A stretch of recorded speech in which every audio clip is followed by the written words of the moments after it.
I just want to set the scene for people. We are sitting in Jonny's apartment. It is Christmas Day, but maybe minus a month and a half. But today is Christmas Day, and we are sitting here, and we have lights, Christmas lights all along the wall. I have this cute little puppy, Archie, next to me. I'm looking at Jonny's smiling face. There's a Christmas tree with a star on top and lights, and then there's a lovely Christmas fire in the television. In the television. That is true, in the television. Well, there you go. Hello and welcome, everybody, to What Lingers. This is our very much exciting time. It's our Christmas special episode, which is why Liz is describing Christmas. I am the producer, not normally on the microphone, but today I am. Hello to you two. Christian, hello. Hello, Angel. Hi, darling. Oh, good. Merry Christmas. Merry Christmas, indeed. And Merry Christmas to you, Liz. Feliz Navidad. Quite right. Feliz Navidad. Quite That's right. in Spanish, but that's accurate in Spanish. It is. But what is it in Christmas? So in Brazil, in Portuguese? Yeah. Portuguese? And in Feliz Christmas. Natal. I think Feliz it's Boas. It's Natal. not Boas Ah, Festas. verdade. Boas Festas Festas as well. também. That's a different Okay, thing. can we cut out the fact that I said Merry Christmas in Spanish? No, I love that because Okay. that's For representation. For Portuguese. I'm here for the Spanish Navidad. people. Yeah, but it's this episode, of course, has been broadcast around the world, so we could go Exactly. through every language, but we Weihnachten. would run out of time. There you go. German, beautiful. Of all languages. Anyway, so listen, the reason why we're here together on Christmas Day is we wanted to celebrate the last 8 weeks of the storytelling podcast, better known as What Lingers. It's been 8 weeks of incredible storytellers telling really amazing stories. And we thought, instead of the storytellers having the chance to be on air, we thought it would be time to turn the tables on Liz and Cristian, because they do such a great job of asking the questions and keeping everything moving. But I think a lot of people out there would love to know a bit more about you two. So today we're celebrating Christmas, but we're also celebrating this beautiful partnership in the form of you two. So let's start with the most obvious question first, if I may. How did you two meet? Do you want to go first? You can go. No, you can go. Okay. So I got this message from a friend, Sylvia. She owns a beautiful store downtown, Quinto Studio. And she was like, look, this event, a storytelling love edition. This is your face. You have to go. So I went. I went to this little place in downtown called La Sala. And I told my very first story in 2020. It was Love Edition, February. And that's when I met her. She was hosting the event with another girl. Oh. And Controversial. no, we won't mention. And and yes, I think at the beginning it was just a relationship of host, storyteller, and then pandemic hit, and then we started exchanging more messages because you were opening a place in downtown, a cultural association. We met, That's Cristian how we and I met yeah. in February of 2020, and he told a love story and at a sala, and he got on stage, and he just had this like loving, amazing energy, and so I was immediately really drawn to him. And That's at when that I met everyone time, to hug yeah, for the first time. Yeah. He asked everybody in the room to hug, which is now a tradition that we ask at all storytellings. But it was actually at his very first story that he did that. And storytelling back then, this was before the pandemic, it'd been going for about a year. When we started, we were only like 15 people in a room. And then we sort of graduated to a sala, which was bigger than our first place, Valsa. And a sala, I think it was probably like 60 people or 50 Yeah. or 60 people could fit. But it was back in the day where I still had to beg people to tell stories. Like usually we'd get about 8 people, but it would be like me begging, like seriously, sometimes I'd get on my knees and beg them. Let's just talk about that, because just take us back a little step then, because Okay. obviously it means that you were the original kind of starter of this kind of concept of storytelling here in Lisbon, or not. Tell us a bit more about how did you end up doing it in the first place? Actually, I wasn't. It's a huge accident that I I love that. That storytelling in Lisboa is a huge accident in a Okay. lot of ways. was a writer. I took a stage storytelling class years ago in San Francisco, and I did it, and I I finished it, but I was like, you know what, I'm definitely a writer for the page. Like, the stage is not my place to be. It was sort of it was a scary experience. The guys in my class were really good. I hated how good they were because it was intimidating. One was like a VC, and he was just like pitching, and like, I don't know, he was just so good. And the other one was a 5th grade teacher, and he was hilarious. Like, he could just tell a story off the cuff. Anyways, the point is, I was not great, and it was nerve-wracking, but I did it, and then I did it a few more times, and I got better. And then I moved to Portugal, and in December of 2018, and I was sort of desperate for friends because I moved completely alone. I didn't know anybody. I didn't have like a job I was coming to. Like, I was just coming here completely without anything to anchor me. And so, my neighbor, who I knew from the neighborhood, was like, oh, I have a friend that lives there. Like, why don't you connect with him? And so I messaged him, and he said, oh, we're doing this storytelling thing. Do you want to tell a story? And it was something I'd done before. And so I was like, yeah, of course. I was like, I would say yes to anything in Lisbon, which is I have to say, it's an amazing place to be. And I was there for like 6 months of just like, yes to everything. Cause you're trying to build a life. Mm-hmm. And I love that. And sometimes I wish I could like, go back. Cultivate that on demand, but then you get settled and you can't. It's difficult. And what made you move to Portugal in that scenario? Then what was the catalyst to moving here? Because essentially what's unique about this event, but also I think about this podcast, is everybody that's told a story in this season has had a journey in various different ways, but a lot of the journey getting to Lisbon, coming to Lisbon from somewhere else, and that's what unites a lot of the storytellers on your stage. So, what was your journey to Portugal? Why did you move here? It was really weird. I lived in San Francisco in the same house in the same neighborhood for 14 years, and I loved it. I lived in the Mission District. I loved it. I knew. About 7 years into living there, I felt like I knew everybody. I'd walk down the street with my really cute dog. Everybody was like, hey, hey, hey. And I felt like a really strong sense of community. And I felt it was also kind of like a lot of weird artsy people. And I loved that. My neighborhood changed many times. And the longer I lived in my neighborhood, it got to a point where I was knowing less and less people. And so it was a place that I had felt so at home, and I was sort of shocked to feel like in my body, like, wait, I don't want to live here anymore. And I just didn't, and I didn't know where I wanted to go. Like, I didn't know where I would move. And then I don't know. that's the thing. I don't actually have a good answer. Like, I just decided like Portugal. I just decided it because it felt right somehow. And then I visited, and it was, there's reasons, like I'm from California. It has weather similar to California. It was easy to immigrate and get visa situations. Oddly, my family lives in Morocco, and so actually it's quite close to my family. So there were like all these other reasons. I wanted to move somewhere. I wanted to move somewhere new that I had no notions of, really. I wanted a new language that I had no knowledge of. I was like 36 years old, and I wanted a complete change in my life. Not because I was unhappy. I was like neutrally, I was like happy, but I was just, I don't know, I wanted an adventure. Yeah, craving something different, I guess. Indeed. And what about you, Cristian? We know from the conversations we've had on stage and in this podcast, you've referenced a lot about Colombia, and you've sort of talked a bit about your journey, and particularly in last week's episode was obviously a very big part of your journey and where you've got to and the things you've had to deal with in life. But what brought you to Lisbon in the first place? Yeah, I always start saying that I never chose to come to Portugal, I think, and I do believe now that places chooses you. That's correct? Mm-hmm. Correctly said? Mm-hmm. And I think Portugal was that case. When I was living in Brazil already 6 years at the time, and I was planning my move to Europe. I never been to Europe. I never been out of Latin America, and that was the dream. Like, we are all colonized, and we want to either go to the States or Canada or Europe just to live the dream. And I was doing science at the time, and I was pursuing a PhD in Germany. I was studying German.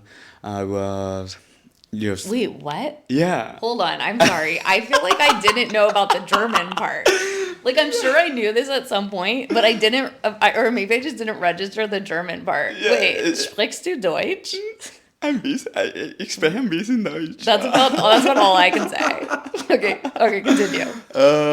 Yeah, that's one of the many things people get surprised about me, for example. Because yes, I was so crazy that I was going to do a PhD in social psychology in Germany, but also I wanted to do psychology, like undergraduate course in Germany. And I was studying like a maniac, and then I realized it was going to take me like probably my whole life to get like the level to do an undergrad course in Germany. And then like the world got crazy by the time, like Trump got elected, and then in Brazil Bolsonaro got elected, and like the whole science thing went to hell because no more research was happening. The world was just crazy, and I didn't want to live in Brazil under that circumstances. And I started looking like options, like how can I go to Europe just without being in Germany. And tons of my friends, of course, were the diaspora from the Brazilian and this far right wing Brazilian made a lot of Brazilians to emigrate. And I had a friend who came to Portugal, and he had invited me, like, you can come with me, you can marry me. Oh, wow, hello. And we can live together. And at the time I was living with my ex, and I was like, no, thank you.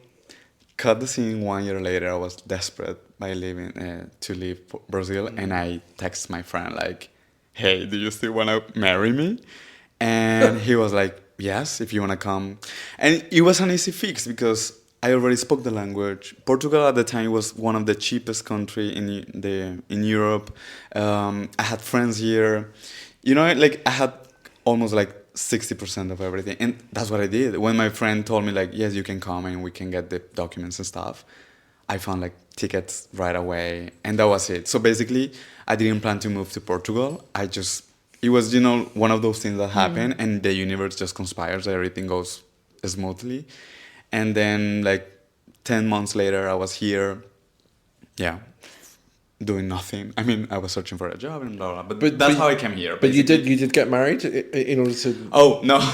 Yeah, I always forget that. I was going to say. So at the end, like, on that search, in those 10 months, I got my tickets, and then I got finding the papers and stuff.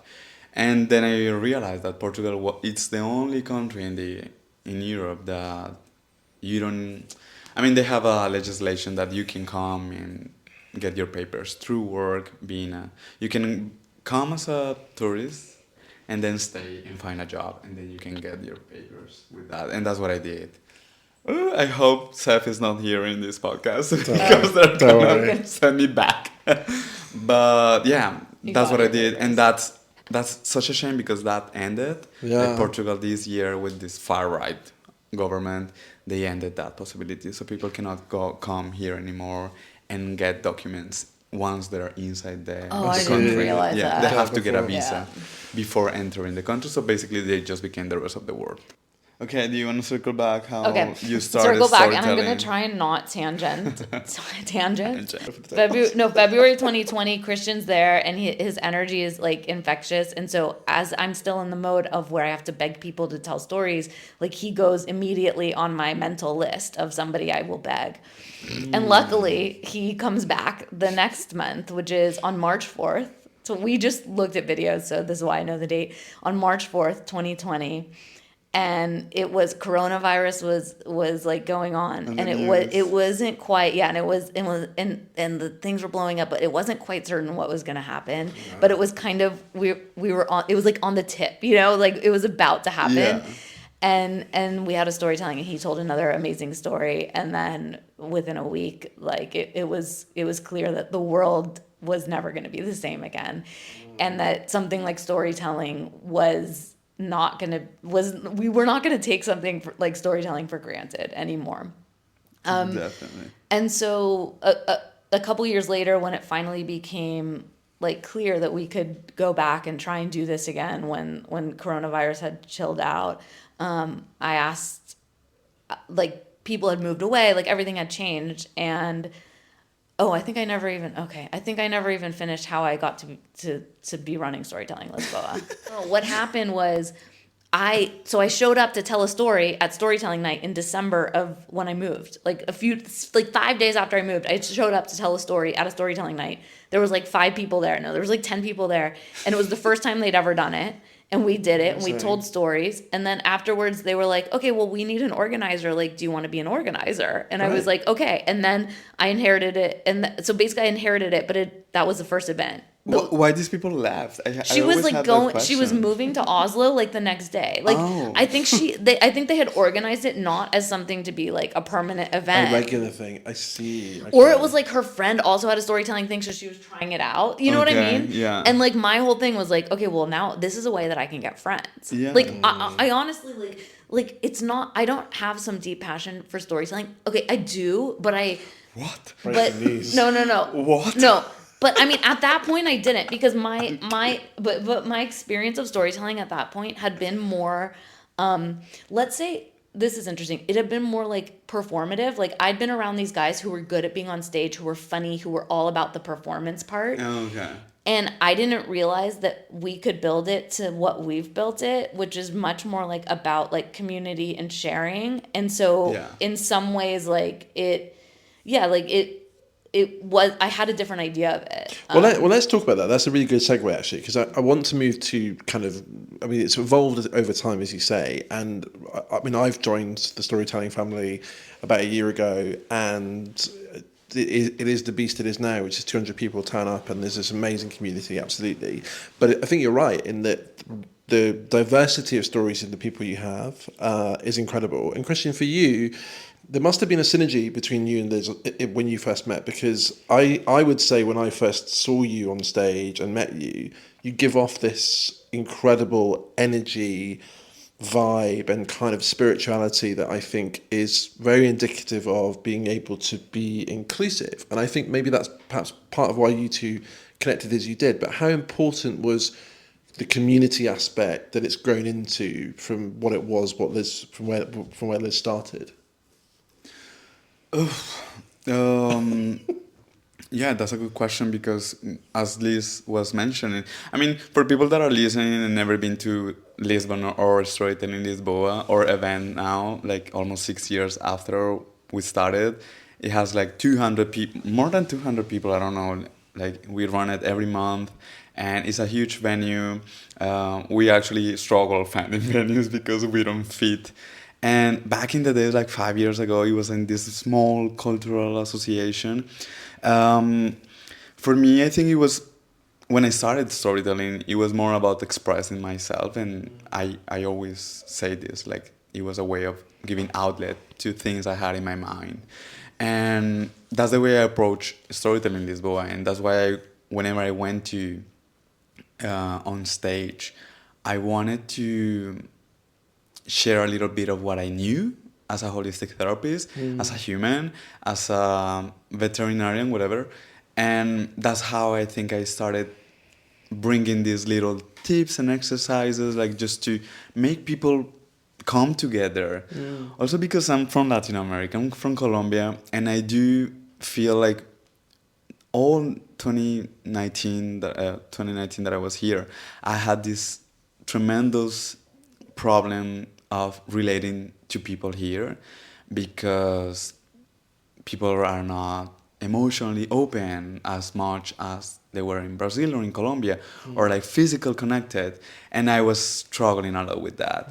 So I think it became a little bit of like I joke to my friends that I became like this hug ambassador, because I saw how touching people, it's important for us, for our mental health. And people here, they don't like to be touched. I know people that they're like, respectfully, they tell me like, please don't hug me. Are you talking about Portuguese people specifically, or are you talking No. Like as a continent, I think it's, I mean, probably not Spain. I think Spain is more open to the physical contact and just like talking to strangers if you go out. But here in Portugal, I feel like it's still, it is Portugal, but it's also other countries. Okay. Like, yeah, of course. If I've been to other countries that they will shout me down because I'm talking too loud, or they're like, why are you always hugging me or touching me, or you know, like, and so it kind of like the community started to grow out naturally, because that was my need. I had the need of expressing myself and also bringing people together. And that, because of that, people were starting to, when I started hosting the event, or even as an audience, I remember there's this Alicia, the girl from Spain. I remember the story. She told a story the same night I was at, in March 2020. And she was like, you were in the front row smiling at me so hardly and so bad that it really gave me confidence to be on stage, and it really helped me. So even from the beginning, even from being a member of the audience, like that was important for me because I knew how hard it was to be on stage. So I was like supportive, I was smiling, I was nodding, I was, like giving these visual cues with my body to the storyteller, like, it's okay, you can go, you're doing it well. And that became kind of our brand. Like the both of us took that. And on that, Liz, actually, like for you, because I mean, you two, it's fair to say you two are quite different in terms of your personalities. Like you're both have different experiences in life, come together, and it's amazing when two people are in a partnership that come from different places, but also quite from a personality perspective are quite different. Because that's to say with me and my business partner, he's very much like glass half empty, very cynical, kind of just a bit like kind of. I'm not saying that's Not you. saying that Liz I'm just trying to think, like, am I the glass half? No. Maybe. Actually, No, but sometimes, but I think we balance. You do, but that's what I was going to say is that when I met Craig, and we've been running a business together for 8 years, we were friends before, but then when we ended up running the business, I started to think, God, like I wish I was a bit more like that in terms of I've always been very optimistic, always seen the good in people, always trusted people before I had a reason not to trust them. I think it's really interesting when you meet somebody who's the opposite to you. Actually, over time, you end up kind of rubbing off each other in a good way, because I start to think, actually, instead of being so like everything's great, be a bit more, not suspicious, but be a bit more realistic that actually some things are not necessarily great and there's reasons behind it. And then he's become a bit more optimistic as a result. So do you feel that and going back to why I'm bringing that up is because clearly Christian's emotional ability to connect with people and the importance of having a space where not just the emotions are important, but so is things like sexuality, race, and all of the things that essentially people feel very safe in. How did that impact you in terms of the way you started to run the event, or was that all very just subtle and kind of I guess organic, or was it something that you saw and thought, wow, this is something that's actually taking a life of its own? Why I'm interested in like something like storytelling is I'm very curious about people's stories. I'm very curious about the differences in people, and I'm very happy and enjoy giving people a space to come together and to listen to each other in like a in-person organic way. And really like see each other, and sometimes you see each other and you're like, oh wait, I don't know, like humans are weird, and so my motivation in doing something like storytelling isn't to like produce an amazing show, but it's like about inclusion is actually like a really huge value of mine in general in life since I was a child. Like I want everybody to feel included, and I want inclusive spaces. And so maybe it's like in Cristian, I found a partner that not only is, I think Cristian and I also have like a work ethic that's similar. And so then we can like really work well together. So that works out really well. But then, like Cristian like really embodies the values that I really like, or we come from that same like value spot, and so then it makes it easier. And so he maybe presents as like more like he's more warm and like open, and in that way. But it works, right? And I think that's the important thing. It really works. It's beautiful to see, and I think the connection you two have is great. Yeah, I think at the beginning we were really proud of how chaotic was at the beginning. You remember? And I actually liked that because I was going on stage and we were like sweating and trying to make everything happen, and we would ask people to sit on the floor with us, or like make the space comfy, because we are not trying to pretend to be like the best show in Lisbon. We are by default, but just not because we want it. It just happened because we are like this. We are like friends having dinner and talking about our stories, and we can sit like on the floor. So that's special to me. And people, I think people that arrive now to storytelling in Lisboa, they don't get that because they weren't at the beginning. Totally. Like they didn't saw how it was and now how it is. So I think that some people lose that side, but still. The storytellers aren't the only special thing about storytelling. Like No, you're the right. audience is really, really a special audience because I've told a story in front of another audience and I like don't want to do that again. Okay, actually, that is another neat segue. It's all about the segues today, because audience are a big part of it and a very important part. And that was a passionate part of my pitch for us talking about what lingers. So let's go on to talk about the podcast, because the podcast is something that has happened this year.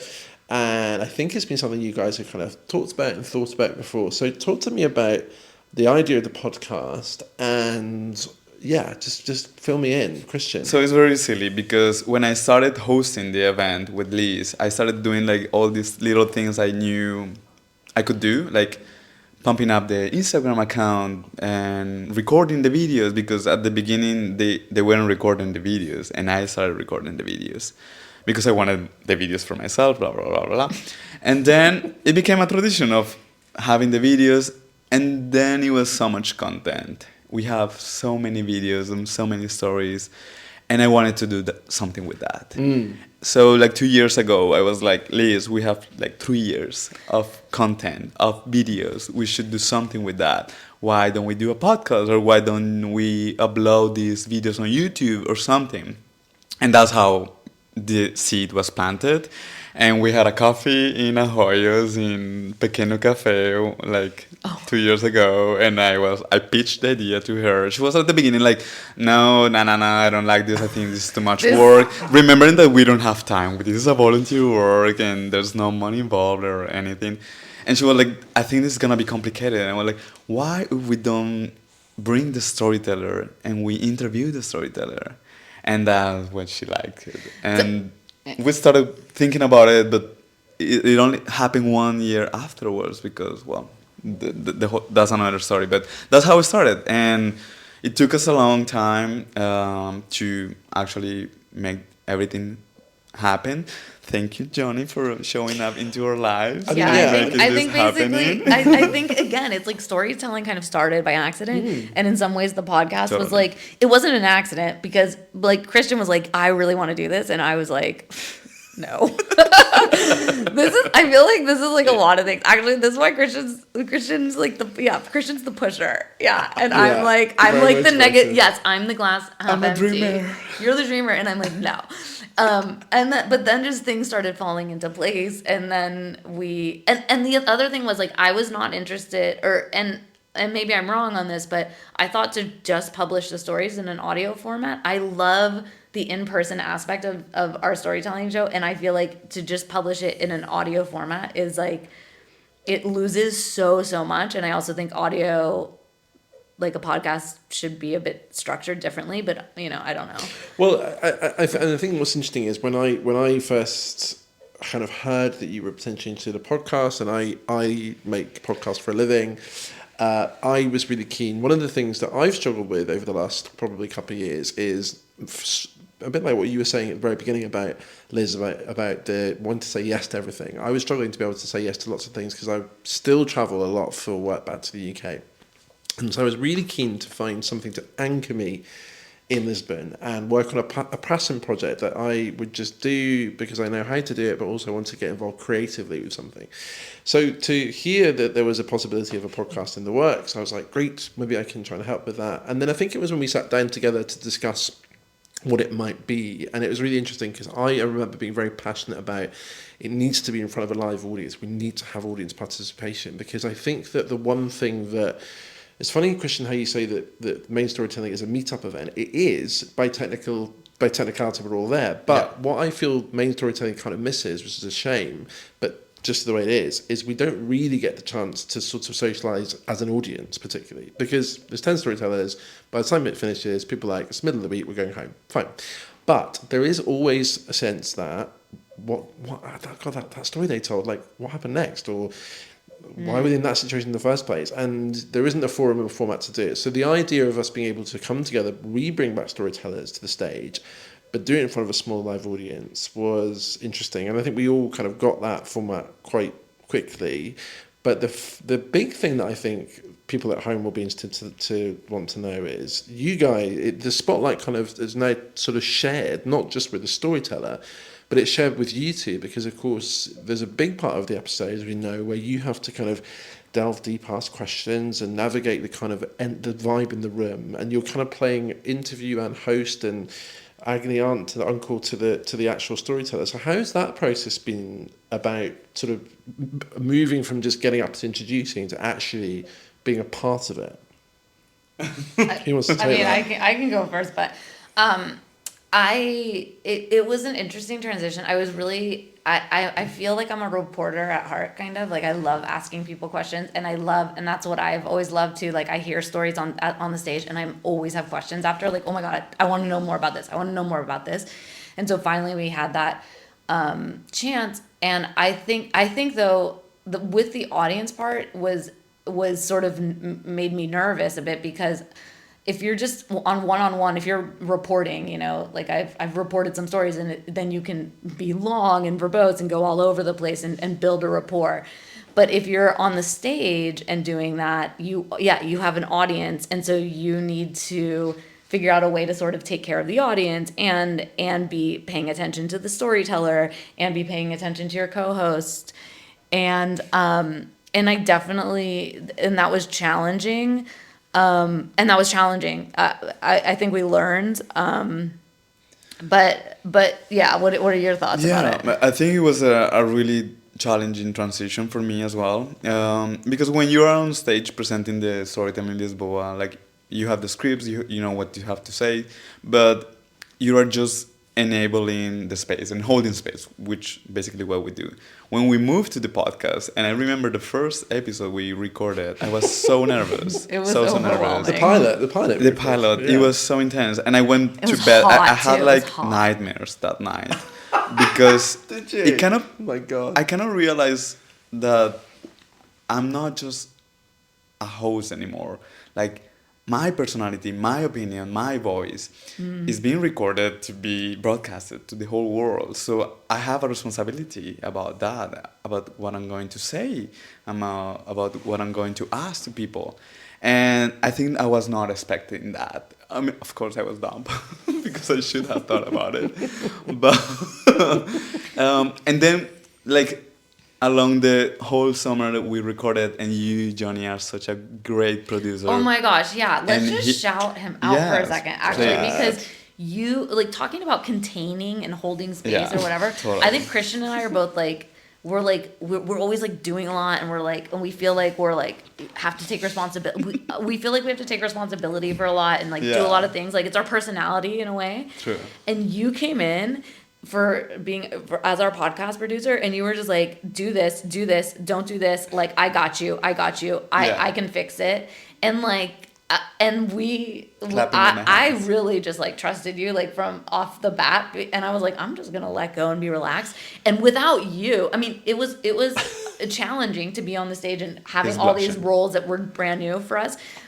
But without you, it would have actually been completely impossible. Yeah, totally. And it made my mind be able to calm down so much on one whole part of the experience, which, like, was necessary because it was already challenging. We were freaking out at the beginning, for sure. I think, from my perspective, it's really sweet of you to say. I think it would have been a different product had I not been, because there's a combination of two things in my role.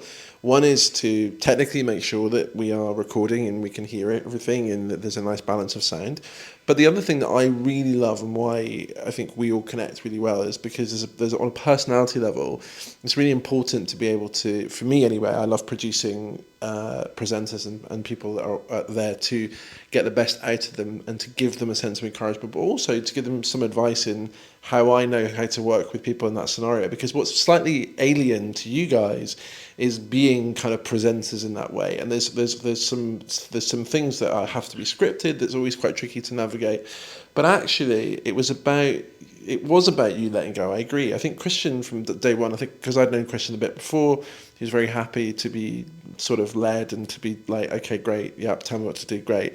I think when we met, Liz, I was like, okay, because I thought this could be like, you could go one of two ways, because even in our original creative discussion about the podcast, there was quite a bit back and forth between how it could be, how it should be, etc. So, which is great, and I love a creative discussion.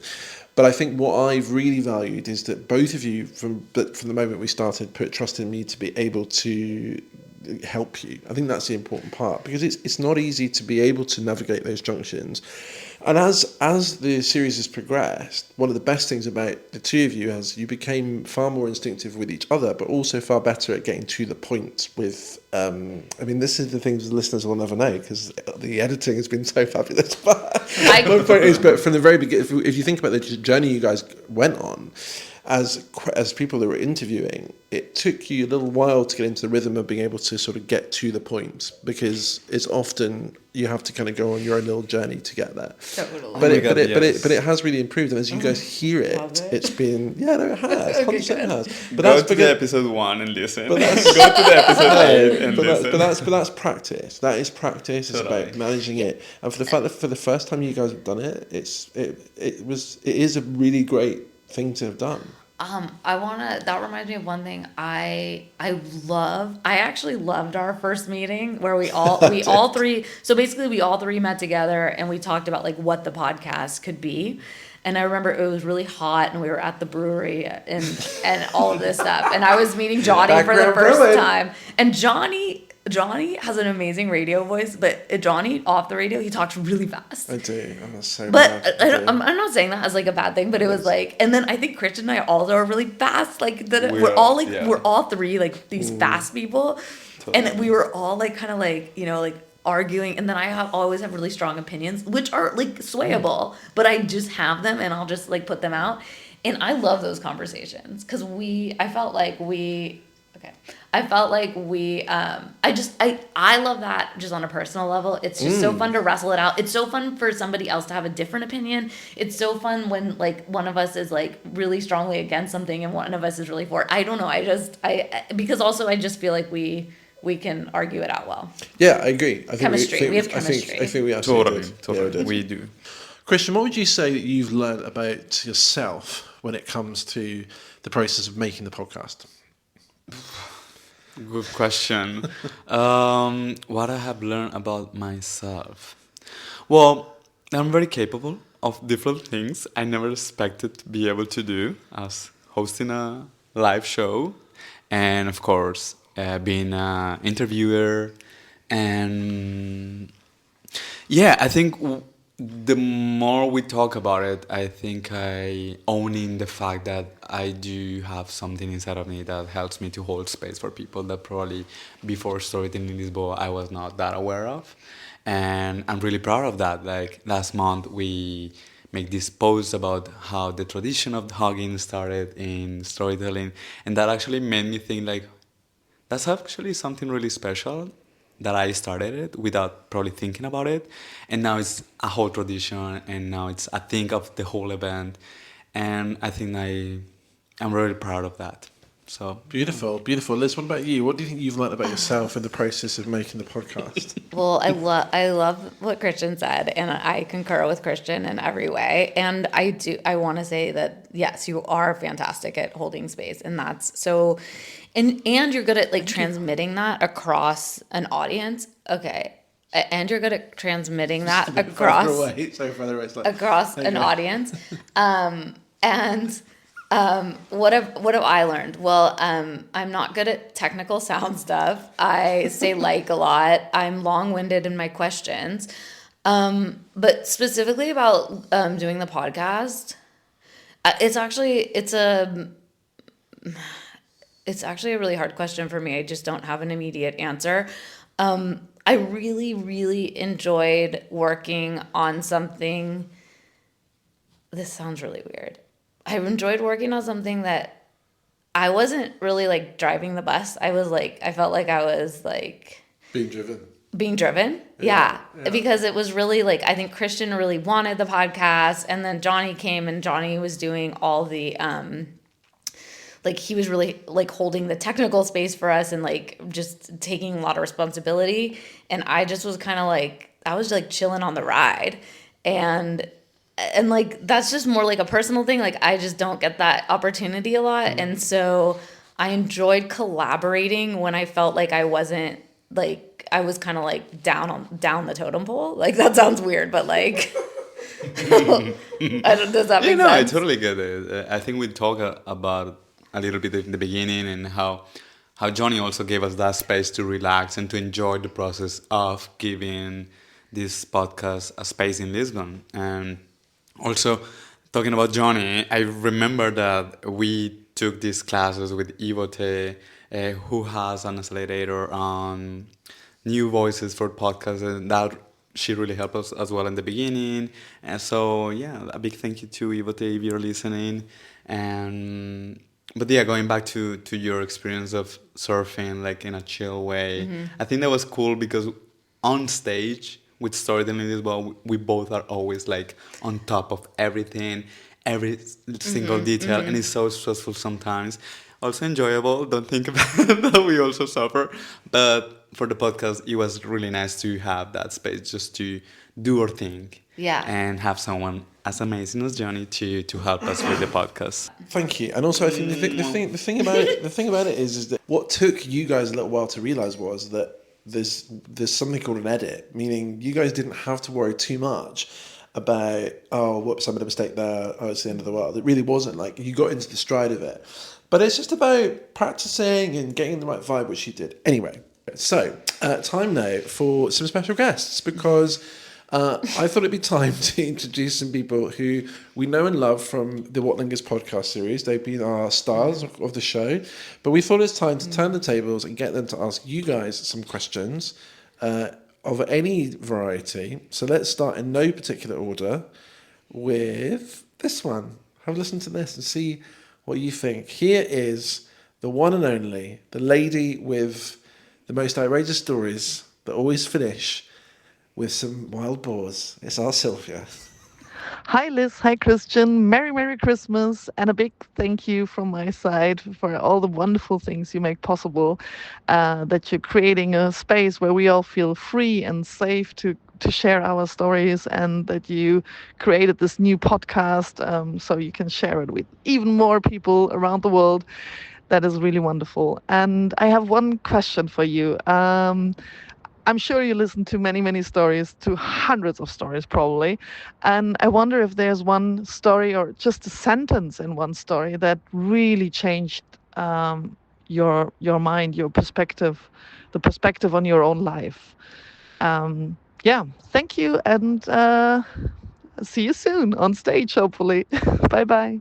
Okay, that's lovely, Sylvia, who is very lovely, sending a little message there for Christmas. So, yeah, what do we think? What do we think of the answers to that? It's an interesting one, right? I'm thinking. I mean, Yeah. do you know already? Like, I do remember a long time ago. Like, the thing is that we've been doing this for 5 years, or almost six. It's almost 6 years already. So yeah, there's a lot of stories and there is a lot of content. And one of the things I have to say is that Liz is amazing on getting the stories on her memory. My memory is really bad, and I remember listening to this black beautiful woman story. I cannot remember the details, but she's from I'm being horrible. Yeah, I remember. Well, do you remember what it was about? Like generally, was I there? I don't even remember. I think she was from Senegal. I don't know.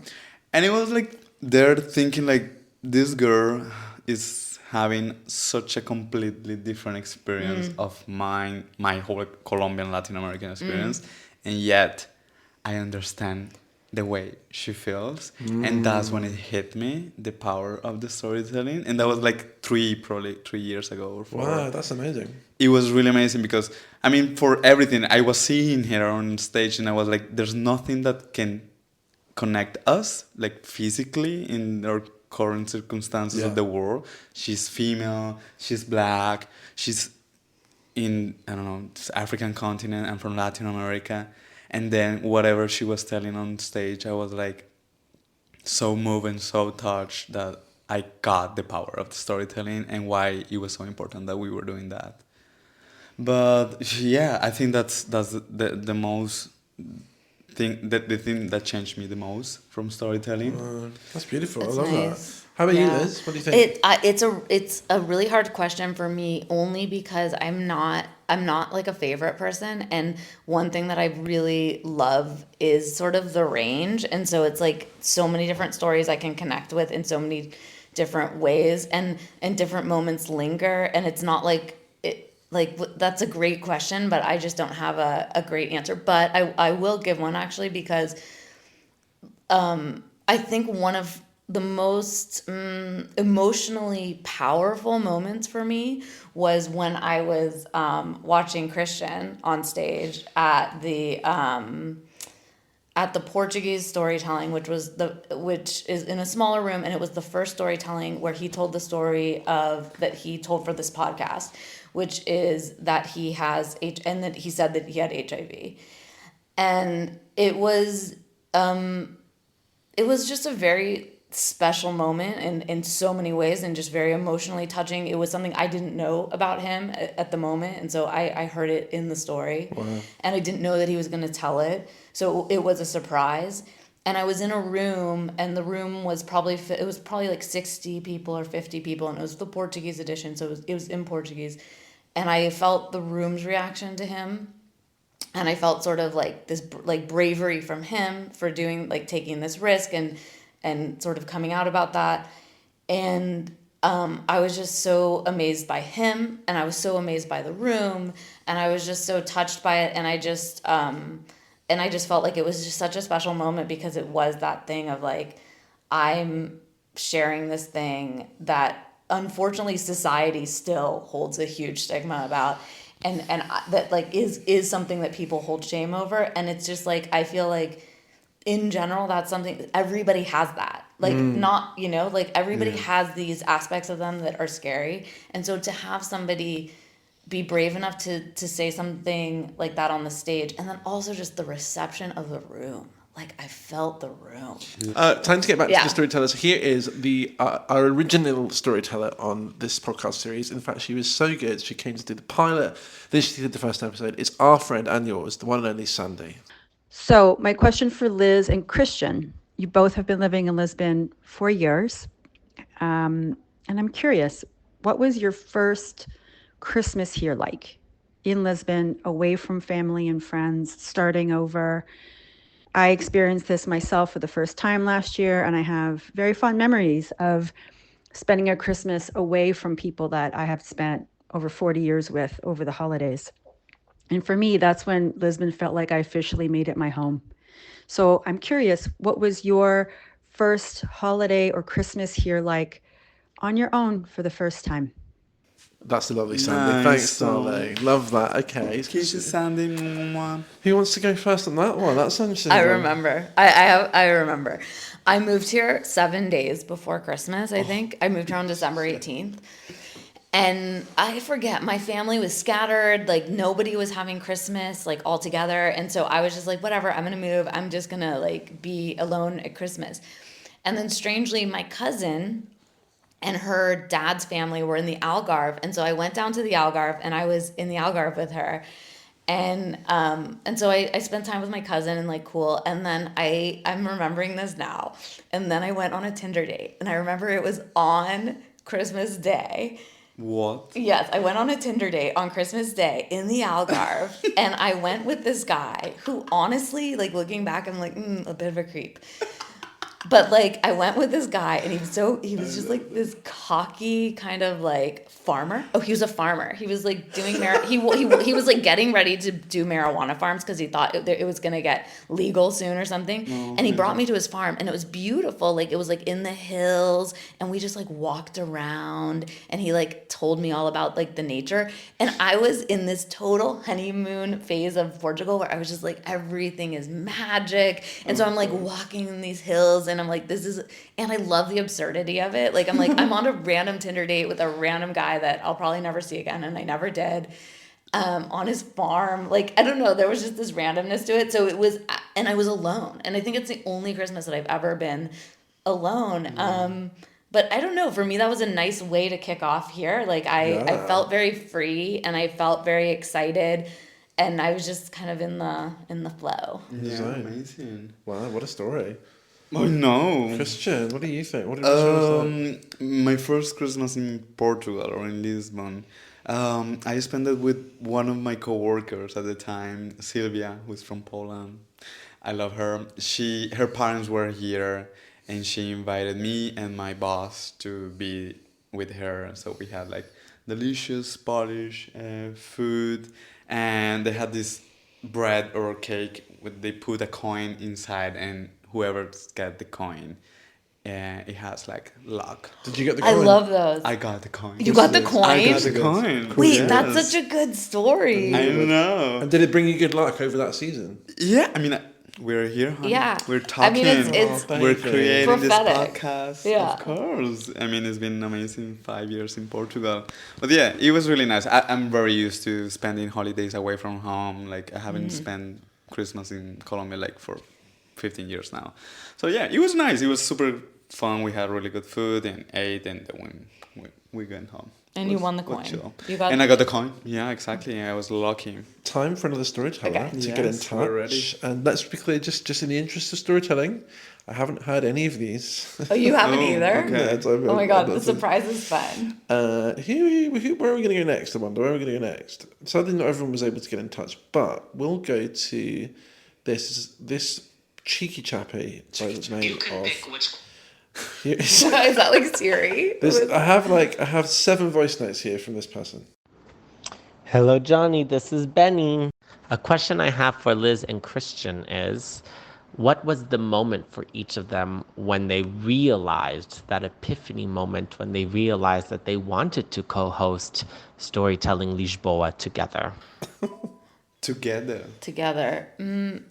What, the Portuguese edition, I guess. I remember that. but- You invited me, but... But I'm not an epiphany moment kind of person. Christian. No, but like, you know, in a moment. But I actually think that like, I never had like an epiphany moment. No, but some your people life? are. No. I mean, I have, but like, Yeah. But I mean, it's the thing What is the definition of epiphany?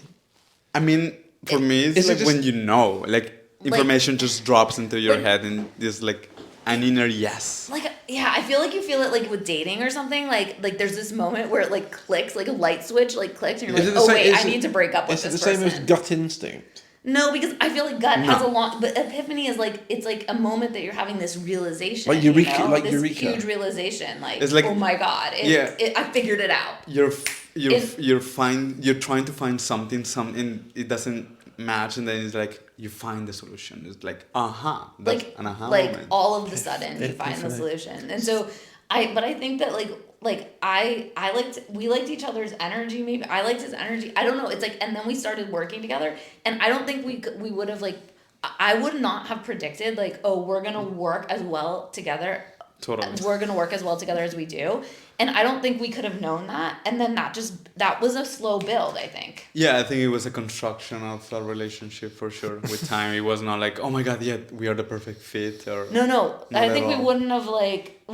That's not what we like. No. It's an accident, and but it's not an accident. It's like It's a happy accident. No, it's like Yeah. it's a happy accident. Exactly, it's a happy accident, and then it's like whoa, and then you build on the relationship, and then you realize like, oh wait, we work really well together. It was meant to be. Okay, great. Well done. That was so round of applause our storytellers. They were really beautiful. Thank you. That was Lovely to hear amazing. from them. Lovely to hear from them.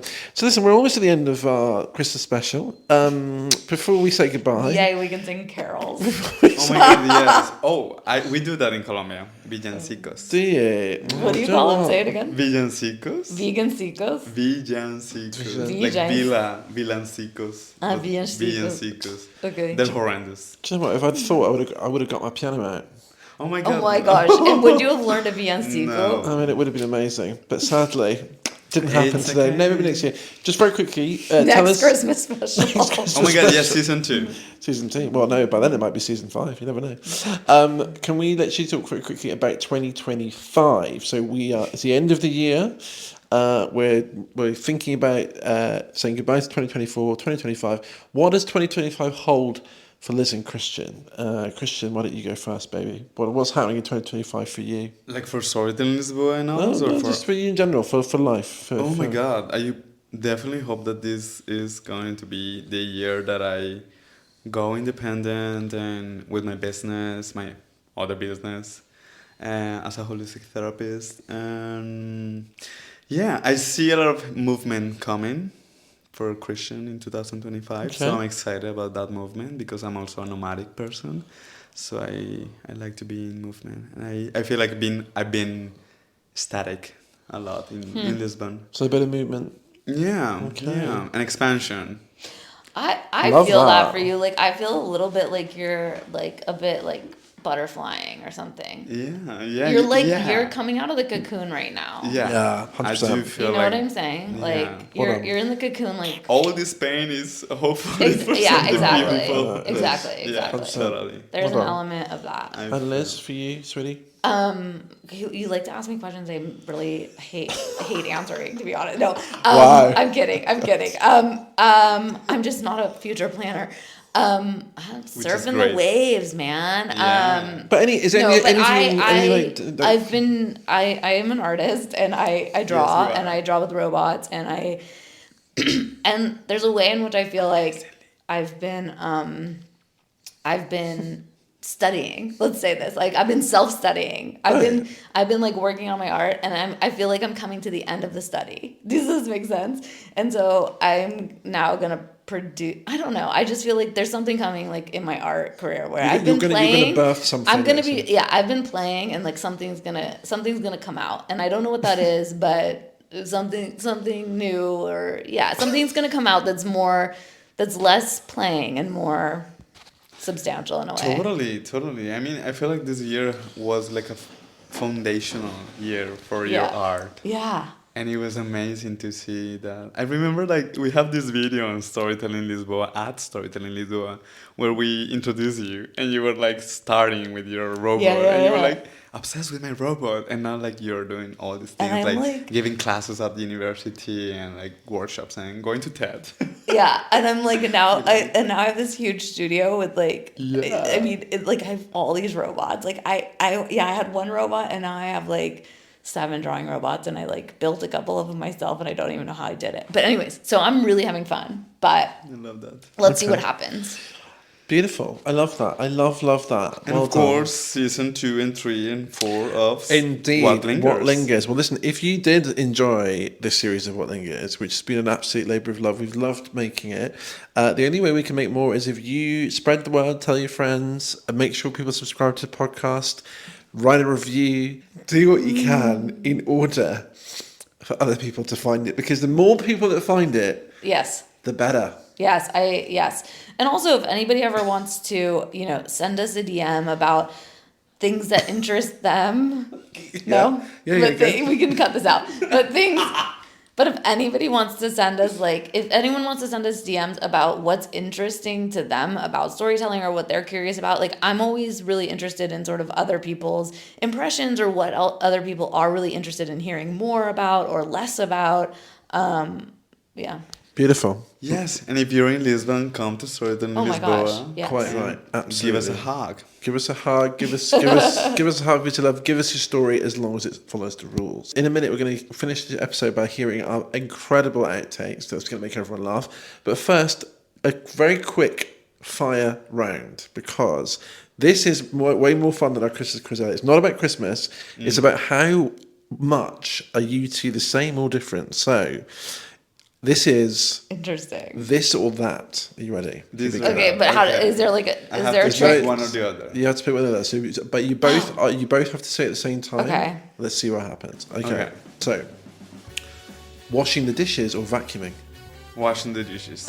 Okay, I couldn't process that quick enough. Vacuuming. Okay. Roller coaster or Ferris wheel? Roller What? coaster. What is a Ferris wheel? The big The wheel. boring one. Roller coaster. Okay, both roller coasters. Fine. Watermelon or strawberries? Strawberries. Watermelon. What? I'm- I'm I mean, that. I love them both. I'm But watermelon as well. I'm a watermelon you person. guys, I don't I'm love obsessed I don't with love watermelon. watermelon. No, do you know what? Do you know what? I used to hate watermelon, and then I came to a place like Portugal, and I love it. And I just don't think you get them good in the UK. Strawberries in the UK are good, but watermelon beats it here. I'm from California. I think we mean, got, in the town where my mom lives, they grow watermelon, and I eat them like. Oh, yeah. And it's hot, so it's I think cold. it's It's I think there's a delicious. weather thing. Yeah, it is. Yeah, totally. Okay, night or morning? Morning. Morning. Both morning people. Okay. Ariana Grande or Taylor Swift? Oh my god. Ariana Grande. Legitimately, Cheers to Marco and Ariana Grande. Ariana Grande. I'm really bad at You music. have to choose one. I'm choosing Ariana. Okay. Golden Retriever or a German Shepherd? Golden Retriever. Yeah, great. Bagels or croissants? Croissant. Croissants. Oh, good. Chocolate croissants. I think I know the answer to this. Halloween or Christmas? Halloween. Christmas. I You hate, hate Christmas today? I hate Halloween more than Christmas. Wow. Oh my god, Why? really? I'm not into costumes. I'm not into costumes. I You don't like, but you like, people. but you like pumpkins, I've been told. I like pumpkin risotto. I don't like pumpkin pie. No, actually, I don't know. I like jack-o'-lanterns. Like jack-o'-lanterns are fun. What's I that? don't. What's a jack-o'-lantern? Oh my gosh. Okay, Like the well, light inside of the it's like a pumpkin? pumpkin where you carve yeah. out a face. Yeah. What's the name? Jack-o'-lantern. Jack-o'-lantern? Jack-o'-lantern. Okay, green tea or chamomile tea? Chamomile. Belle or Rapunzel? This is from Literally Disney. don't know. Rapunzel. I don't know who Belle Disney. is. What's Belle Belle? from Beauty and the Beast. The Beauty and the Beast. Oh, Rapunzel. What's Belle? Yeah, Okay, Belle this was is complicated, but I like her. I like I like her. the dresses. It's beautiful. Yellow. Yeah. I don't like dresses. You suit yellow actually, Christian. Sorry? Do you wear much yellow? I do. Yeah. Is I can the see you in the yellow. color of my brand? Casa Tres. Of your Of your what? My brand. My studio is- bird. It's like he's got a yellow bird. My What? brand. Oh my god. Casa Okay, Tres. very important one. Hummingbirds or robins? Hummingbirds. Yes, that hummingbirds. Rain or snow? Snow. I never seen the snow. Wait, are you fucking kidding? Yeah. Never Oh. seen the snow. I mean, sweetie. I've been to mountains with snow, like in Colombia, and peaks So you that have- have so snow, you but have I seen never snow. saw the snow falling from the sky. You never saw it Oh snowing. my god, I know. that is amazing. I know. And what? You have to come to Austria in Yeah. the winter. You Oh do, you do. my Lynn, gosh, because in a we way have- it is a bit magic if you, and you haven't had that. That's cool. It's cool when you haven't experienced the magic Yeah. yet, so then you will experience it like magic. We'll have to go. Still, I'm worried. Why? Because you spent. No, I said we'll have to go to Austria. Oh, I understood. We yeah, have to I cut. thought that too. I'm worried because I mean global warming is there, and I know like the We need French to go Alps, they're too. closing their snowboarding I know. thingies because there's lack of snow. But yeah, I think that's one of the reasons I want to live like in the Netherlands or in Germany because I never had like the real cold experience. I think you could just pop and visit rather than live there. Though. Yeah. You don't want to be. That's what my friend Matthias says. I don't need to torture Already, myself. yeah. Already, if you struggled with sort of like the cultural differences of Portugal, of like closedness versus openness of Yeah, Latin I'm gonna America, die there. it's like the colder countries. It's like another even level. You know what I mean? Yeah. So Okay, we've got a few more. Movie night or game night? Movie night. game night. Oh, green. We played game night together once. Remember? Yeah, Code names. yeah. Okay. It was funny, but I prefer movies. I don't like movies. I don't watch them. Oh my Do you god, not? okay, interesting. Yeah, that explains a lot. Yeah. Green apples or red apples? Green. Green apples. Okay. Although they're not good for This my is actually stomach. fun. Lastly, Yeah. snowman or a snow angel? Oh, but he's not been in the snow, so I think a snow angel is like I'll very go with the physical. angels just because I like angels. Yeah. You do love angels. Very good.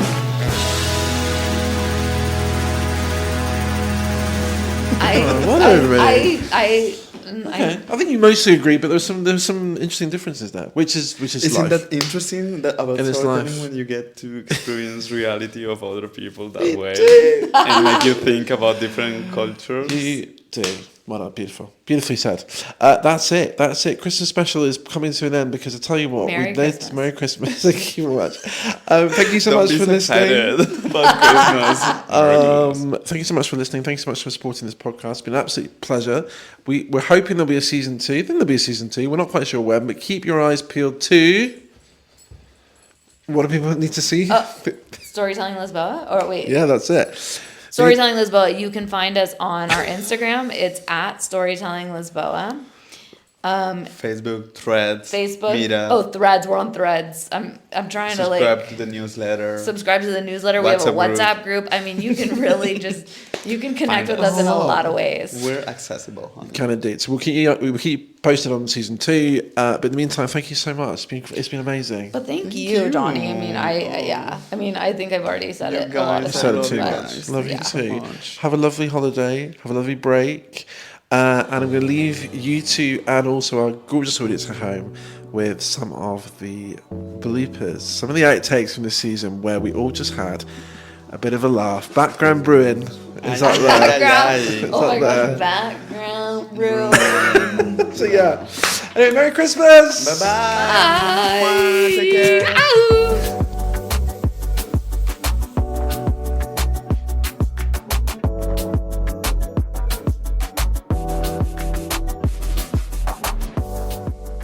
Yeah. That's it for this episode of What Lingers. Thank you much. Oh, fuck. Okay, thanks so much to Gonzalo and his team at LX Brewery. Brewery. He can't spell brewery, but this is Brewery. yeah, brewery. Oh, please make sure you subscribe to the podcast so you never miss an episode, and please also follow us on Instagram. Hold on, let me start over.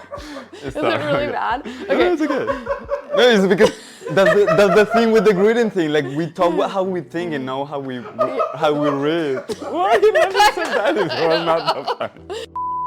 Thanks so much to Emily and the team at Tribe Social Club for having us. What am I saying there? For hosting. Yeah, so let's get into it. What? Pardon the expression. What? Okay. Yeah, never mind that. It was him making like British humor.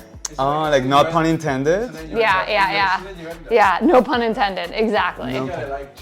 Get into it. Like, let's get into it. No pun intended. If that works for you, yeah, like, no you pun can say intended it. makes sense because pardon the No pun expression, intended? that's very British. It's like, pardon the expression? Yeah, it's like too British. Like, it's so funny. It's like You can language. tell we are produced by a British person. Yeah. Okay. So this is the intro to Anna and the love episode. Take 1, 3, 2. Christian, one of my very favorite things about I'm so sorry. What's going on, honey? he's cracking up. My favourite thing that you say is background Oh my god, it's the way you say that is amazing. Background brewing. Background brewing. Okay. Okay. Pull it together. Pull it together. I'm so sorry.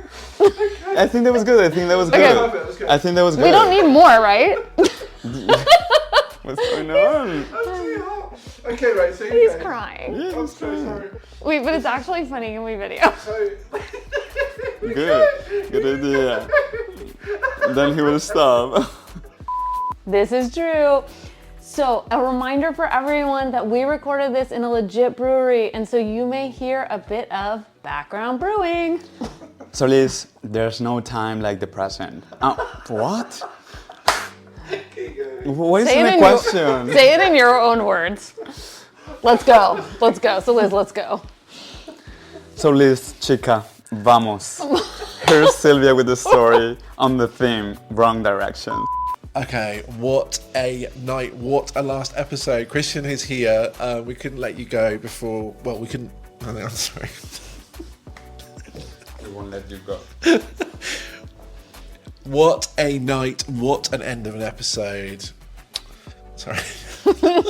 Now you're on the other side. And how do you feel now? Huh? Okay. We'll giggle in the corner. we go, Just go. kidding. I'm more just jealous of your giggle party. Okay. Brewing. Go.